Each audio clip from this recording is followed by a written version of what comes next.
Hey everybody, Ray here. Welcome back to another video. Today I'm going to be working on finishing up the controls, my vintage air system. Did the gauges last video. Everything seems to be working all right. I think I've kind of changed my tune on what I'm going to use to light those gauges, but I'll wait till I get the bulbs to show you on that. But for now, I'm working on the controls, I guess. Let me show you what I'm doing. These are the controls for the heater. These are the factory controls. As you can see, there was never any AC in it in the first place. So the controls that I have now obviously won't fit, because it's all digital controls on the vintage air system.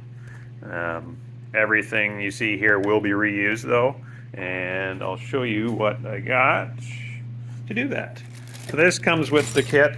As you can see, they're all linear actuators, or linear sensors, I guess, in there. So you can use the original levers that used to move cables. Those will now still control the AC and the heat and everything. So, and it comes with a nice new little bezel back there that tells you what's going on. Dash, cold, defrost, hot, so that'll replace what's in there. So yeah, but now as you can see, I just pulled it out of storage, so I got to disassemble it and give it a good clean, and I'll come back when I do that. All right, so here we are. It's all cleaned up. I took it completely apart, cleaned it, reassembled it. Looks much better. Once I had it apart, I was able to fit the new little dash plate in there. So you see it says vintage air, cold, hot, fan. So you see there's no fan thing yet. So I read ahead in the instructions, and this bracket has to be mounted. So I thought, since I have it apart, I'll mount that bracket on. But next up is the little sensors here that you have to attach to each rod. So when that rod moves, this is going to be attached here, and this will move back and forth, as you can see, like that. So yeah, and the instructions are all in here. Very straightforward. Yeah, it tells you actually for the temperature one, cut it there, you need 2 holes. The mode one, just the first hole, and the blower speed is also the first hole. So tells you what you need to do, what screws you need to keep, and once you get that done, how to mount them. And yeah, put your cable clamps on. That's how it's attached. And then yeah, you have to drill a couple holes in this bracket here to mount your, I believe, actuators here. This, I can't remember. I believe that was a ground that went into there. So, but I don't think I need to reuse that. Maybe, maybe not. I'm not sure. We'll find out, I guess, here shortly. I may use that hole for that. Oh no. So we have to drill under that hole. So anyways, I'm gonna drill a couple holes and get these things mounted, and I'll show you what it looks like when I'm all done. All right. Well, plugging away here, and I've hit a bit of a snag. So as you can see, I've got my little sensors hooked up here, and these worked out well. I drilled my holes, got that mounted there. So this, as you can see, when it goes left to right, it just moves that little sensor back and forth. Yeah, it's set up fine. And that this one, so this is just my fan speed control. You can see kind of the short throw it has right there, and it doesn't quite reach the top of the stroke. And when I tried to put, where did I put it? I had a chrome little knob on the top. I'm sure it's here somewhere. But put one of these on here, it doesn't fit on there either. So that's kind of annoying. And this, as soon as I put the actuator on, oh, there it is. This guy, that's supposed to go on here. It doesn't fit. And then this actuator is supposed to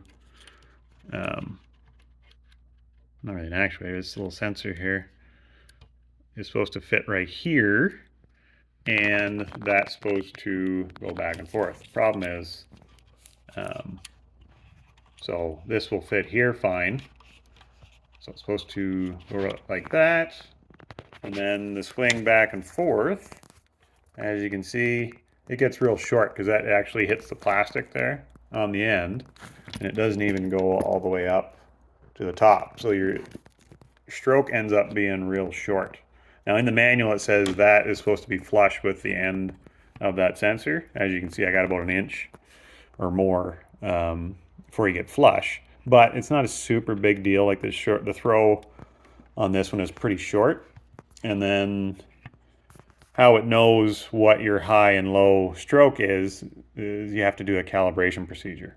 So there's a pin on the controller itself that you have to ground. There's instructions in the manual.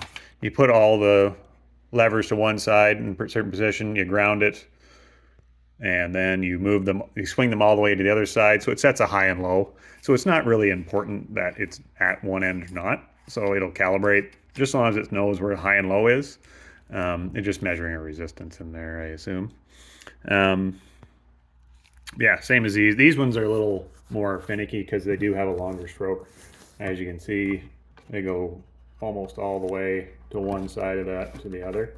So you need it to come down to be almost flush. As you can see, it is. Should be almost touching. As long as it doesn't separate this plastic here, then it should be good.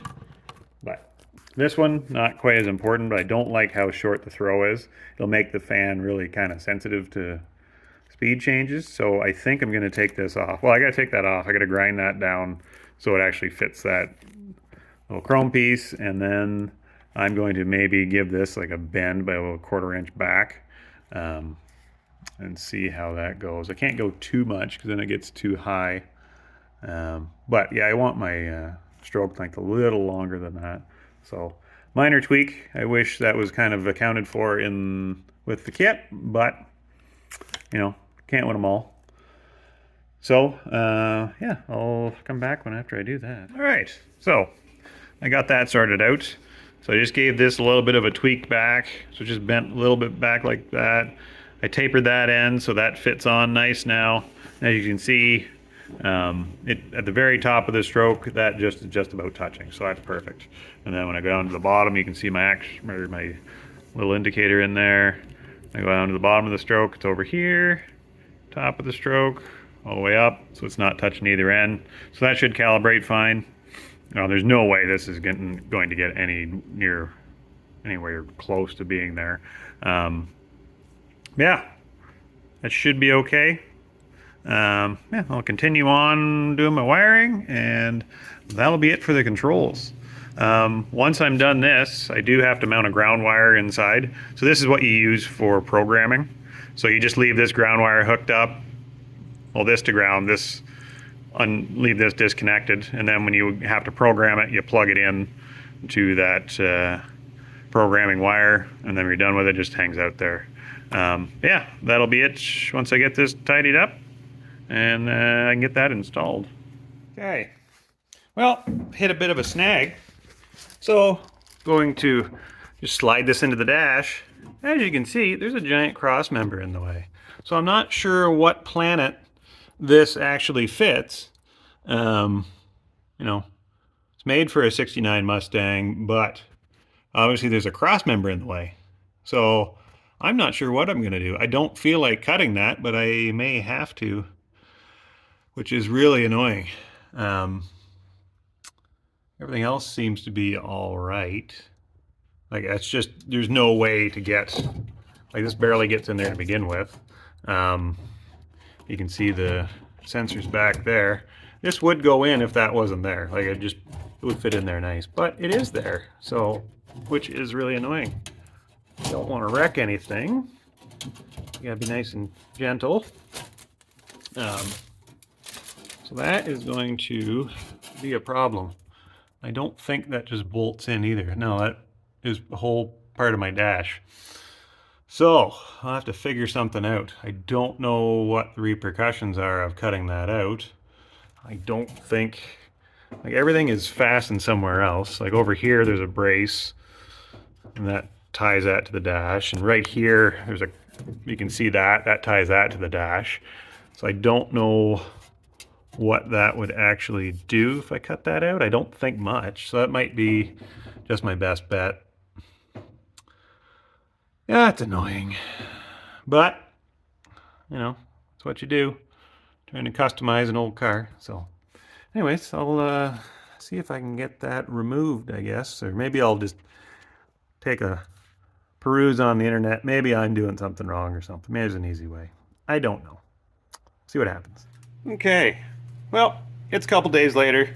Finally had a good chunk of time to actually sit and do this. I was hoping it'd be easier, but it wasn't overly complicated. I was just overcomplicating it in my head.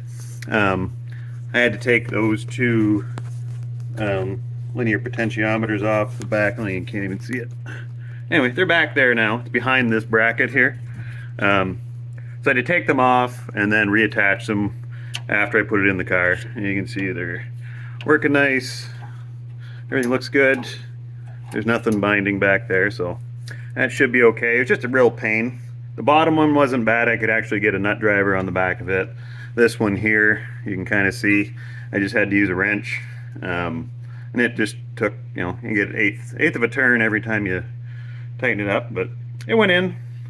Nothing to worry about. And now I can run my cable up into my controller up there, and that should be it for the climate control system inside. Well, I do have to mount that ground wire somewhere.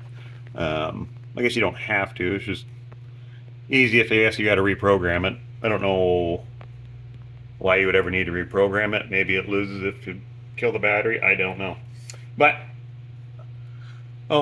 doesn't hurt to mount it, I guess. So I'll see about that. And yeah, I think that's about it for this. Now I got to figure out what I'm going to do with my radio. So it's going to go here, you know, the usual location. Yeah, you can buy. Problem is I'm missing brackets. Normally there's different brackets that go up into here to hold the standard radio. It was just an old AM radio. A new single DIN should fit in there, but it's just a matter of getting it mounted and having something to mount it to. It looks like it may just rest on top of that. So I'll see what I can do. I know I read a few forums saying you have to, you know, all you got to do is just trim it and it should be fine, but you trim it and you actually cut it in half. So that's not going to work. And you can buy an aftermarket one that goes over. It looks stock, but it's got the cutout for the single DIN, but it's $130, and I don't feel like spending that. So, and it's just a piece of plastic. So I'm going to use my brain here and try to figure something out. It may work, it may not. Worst comes to worst. Like a factory one, aftermarket one is $30, but the single DIN one's like $100. So it doesn't really make sense. I did find plans on the internet to 3D print one, but I'm just going to give this a shot first, and we'll see how it goes. Okay, well, I've got everything kind of tidied up now. Well, tidy as it's going to be for a little bit.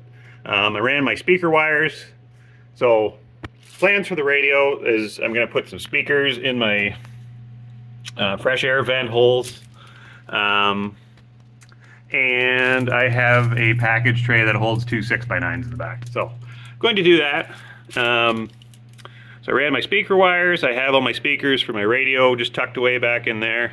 I got my ignition wire hooked to that one purple wire for my heater AC on for the ignition, and these are for my gauge cluster. So everything else is, I think, either if it's grounded, it's grounded. If it's needed, it's hooked in.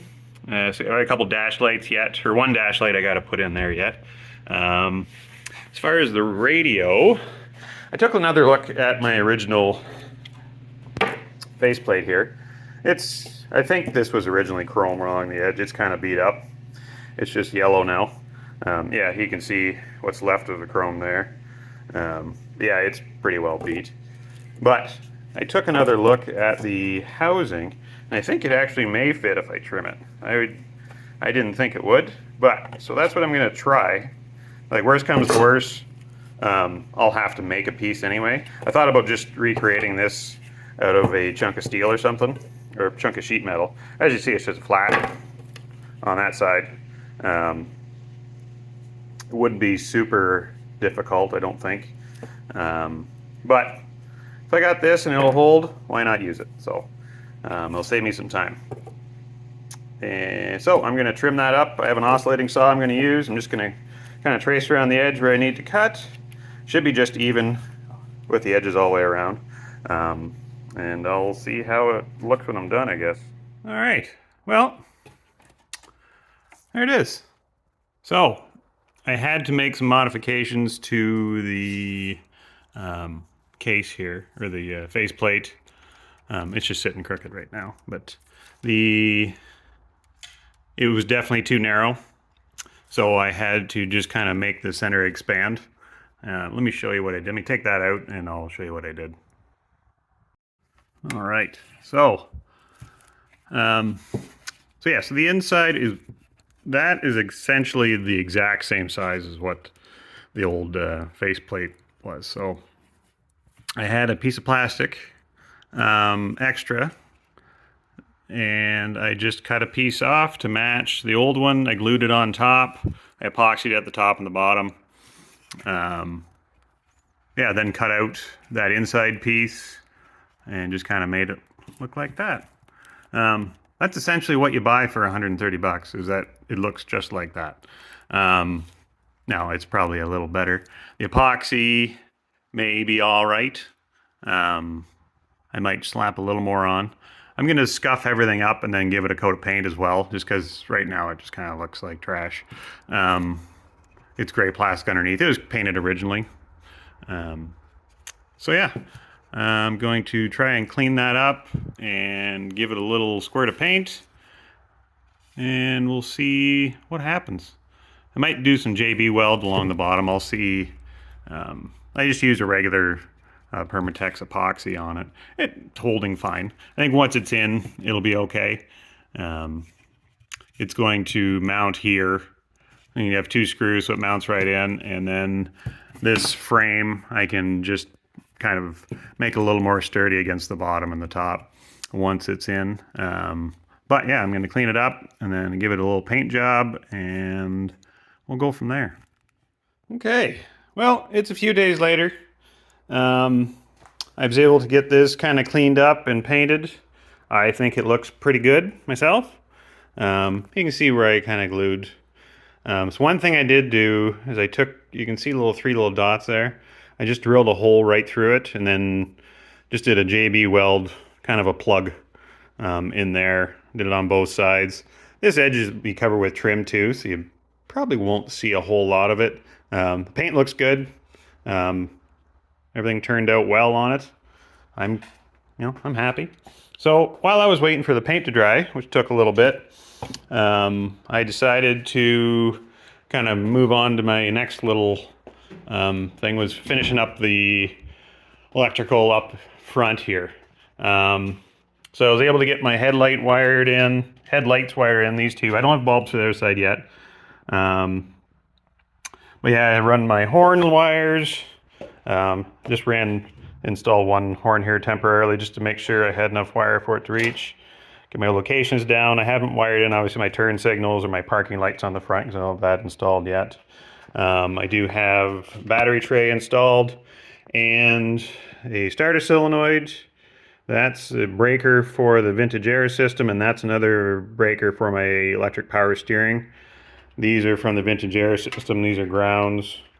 I've got everything kind of where it should be. These are mega fuses that come with the kit. 175 amps.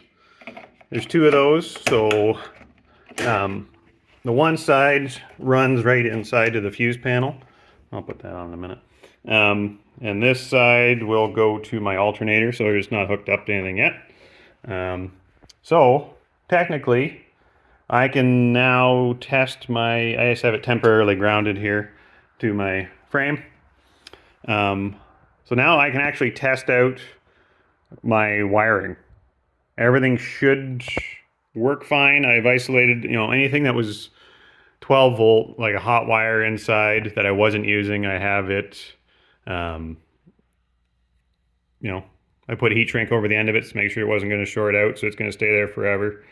Anything that could be live, I have isolated that. Oh, I did. That's for my washer pump, windshield washer pump. I don't have my brake light wire hooked up yet, so that's not a big deal. What else? Yeah, not a whole lot. If I do turn the key, it'll energize this solenoid. Possibly it may not, because I don't have there's a neutral safety switch. I don't have it hooked up yet. I'm not sure which way that'll work. It may not. It may work. It may not. Either way, it's not a huge deal. That's probably the case if it doesn't click that solenoid. But yeah. But now, one thing I'm going to do first is install that radio. Get it put in. And I have a couple speakers wired in already, so we may be able to see if it works. I don't have an antenna hooked up yet. I do have the old antenna down there. It was broken, but maybe I can plug it in and we can actually hear something. Okay, well, I locked myself out of here. There we go. Yeah, so I got that put in. I think it looks pretty good. Once you get the trim around it, it'll look a little better. Looks half level too, not terrible. So I've got my gauge cluster in here. It's just kind of resting in there. Speakers. So I think what will turn on, my headlights should work. Parking lights up front won't. These may. I don't have a great ground on them, so if they don't turn on, I'm not super worried. That's one thing I forgot to do, is find a good ground for those. Tail lights should turn on. Signal lights won't work because I don't have flashers installed. I'm still waiting on electronic flashers for those. Yeah, what else? Interior lights should work. Courtesy lights should work. Electric power steering should turn on when I turn the key. Windshield wipers should work. What else? None of my AC stuff will work. I don't have any of that hooked up yet, so this is mostly lights. The gauges should work. I should be able to see 12 volts on there once I turn the key. So let's see how this goes. So I got everything hooked up. I'm just gonna give a little touch, make sure it doesn't spark. Nope. No sparks. Good. Just gonna put that on there. This is on the wrong way. Yeah, that should be good for now. Snug.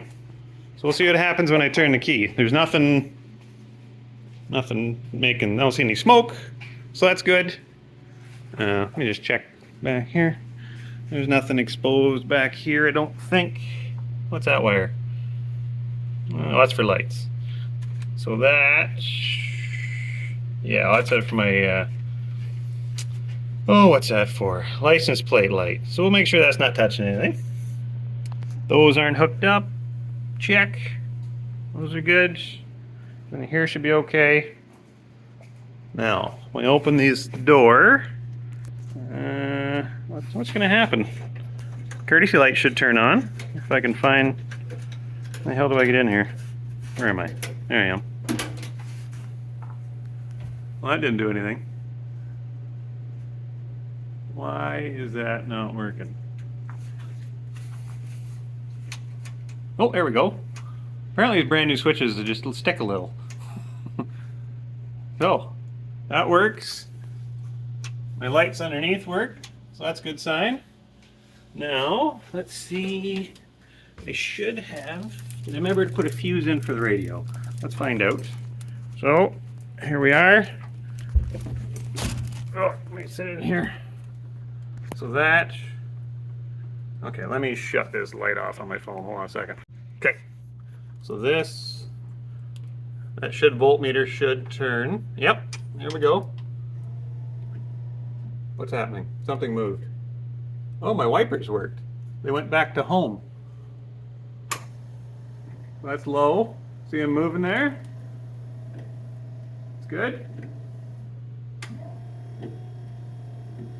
We got high speed. We got low speed. That's alright. Nice and quiet. Okay, wipers work. Now, what next? Let's try the headlights. I think I saw something. Did they work? Headlights are negative. Okay, we'll figure that out. That should be working.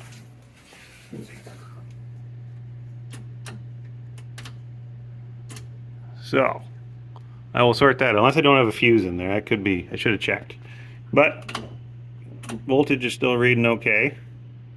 What else? This should be working. I got no power there. Okay. So, what is... Did my electric power steering work?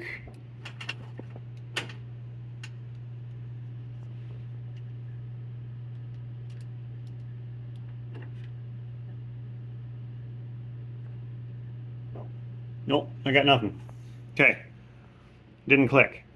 So, the only thing I have right now are courtesy lights and windshield wipers for some reason. So, I'm gonna check my fuses and see what's going on. Okay, I got it. So, if anybody's wondering, some reason puts in this kit and the radio doesn't work, it runs off the clock fuse. So there's a fuse labeled clock that is actually in charge of running the battery for your radio. The wiring was installed correctly. The one that says radio battery, there's radio battery and radio switched. Those are hooked into the right ones like they're labeled. It's not rocket science. But yeah, the clock fuse is the one that runs the radio, and there's another fuse that says radio, but that is the ignition. So that's the ignition wire for the radio. Anywho's, yeah, everything works. So I got my, let's find out. So I have voltage, I got courtesy lights, radio just kicked on. Oh, I got sound. Let's see if we can pick up the station here. There we go.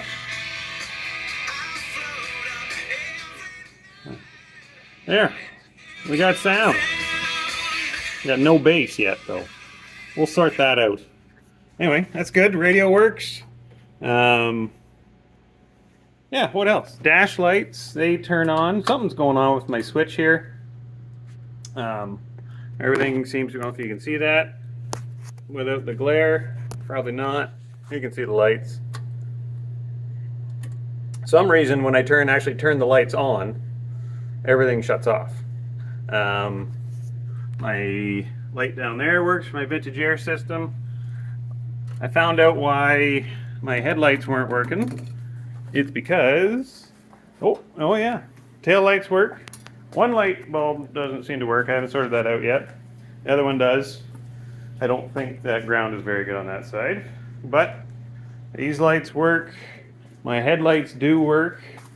Yeah, it's weird. My dash lights, my gauge cluster turns off and the other light turns off. My courtesy lights turn off when I turn my headlights on, which doesn't make any sense whatsoever. I realized I forgot to hook up my ground on my headlights. That's why they didn't turn on. So, as you can see, once you hook up your ground, that works. And what else? There is my brights, check, pony, something. And I got two headlights. So, everything's working. Reason my electric power steering works as well. It's nice and easy. Yeah. That's good. yeah, I forgot I had the breaker off on that, so all I had to do is flip that on, and everything worked. Yeah, that's it. So on that note, before I drain my battery, I'm gonna end this video off. Everything's turning out really well. I can't say enough good things about that wiring harness. Everything is pretty straightforward. The one thing I don't like is that it doesn't come with an actual diagram. So that clock fuse, I had no idea it was wired into that fuse. If I had an actual diagram, like a schematic, I would have known that. But it doesn't come with a schematic, it just comes with a drawing that tells you where to hook stuff up. So it's easy that way, but I'm more of a schematic kind of guy.